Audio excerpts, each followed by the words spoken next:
Teacher Talking Sports, what it does, what it do, how we live in.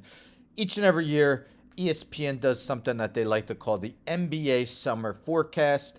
Starting today, they predicted the Eastern Conference standings. Tomorrow, they'll do the Western Conference standings. They'll also project award winners, championship teams, conference champions. Those will come later on in the week or the upcoming days. But today, let's take a look at their projections for each Eastern Conference team, who they project to get in the playoffs. So as it says, our expert panel is predicting the win-loss records for all 15 teams in the East. It is an ESPN Plus article, so I'm not going to share it, but let's go through the results from their experts panel. So these are who they believe will be the top 6 teams in the East. These teams avoid the play-in. They predict the Celtics and the Bucks to have the same record at 54 and 28. Of course, they went 7 games in the Eastern Conference semifinals this past season. Would it have been a different story if Chris Middleton was healthy? Middleton may miss the beginning of the season after undergoing thumb surgery. Miami Heat, who were the top seed in the East last season, they have them at 3rd. Much of the same team minus PJ Tucker, who went to the team who is 1 game behind them, that being the Philadelphia 76ers. They've had a lot of disappointing runs in the playoffs of late, but Harden will come back for an entire season. They added PJ Tucker, added some shooting like Daniel House. Toronto Raptors 5th at 47 and 35. Hoping continuity helps with them, bringing back Chris Boucher, Thaddeus Young. Another step forward for reigning Rookie of the Year, Scotty Barnes. And the Atlanta Hawks at 6th. Disappointing season last year after making the Eastern Conference Finals in 2021.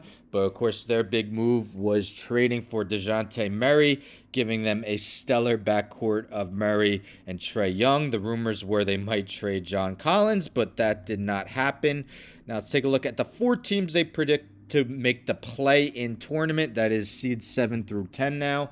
So we got the Cleveland Cavaliers at 45 and 37. Haven't re-signed Colin Sexton yet, but that is probably going to happen. Chicago Bulls, much of the same roster as well. Team that's really kind of impossible to know where they're going to land.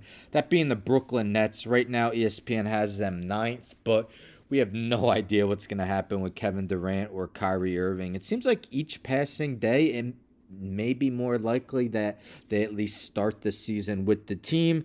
And the final play-in team, my New York Knicks at 10th. Again, another team that's not easy to rank because of the looming Donovan Mitchell rumors.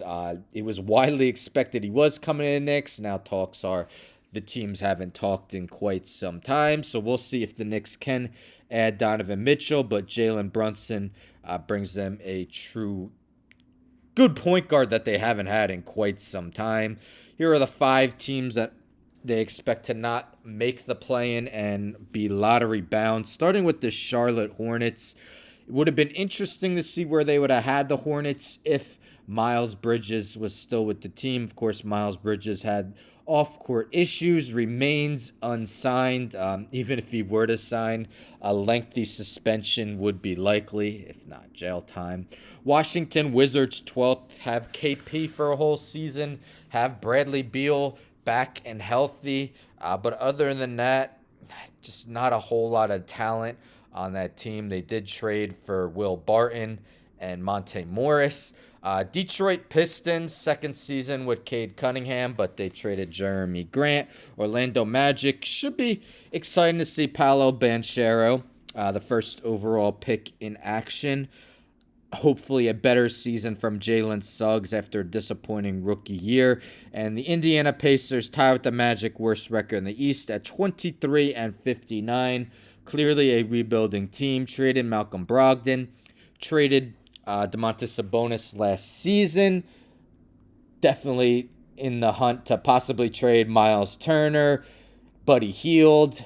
They do have Tyrese Halliburton, but other than that, definitely a team that probably won't be fighting for the playoffs. So what do you guys think about ESPN Summer Forecast for the Eastern Conference standings. Do you think they're overrating anyone? Do you think they're underrating anyone? Do you think one of those non-play-in playoff teams has the potential to make a run at a postseason? Let me know in the comments below. Don't forget to subscribe. Tell a friend to tell a friend to tell a friend to subscribe. Like the video, share the video, hit the bell for notifications. I'm out.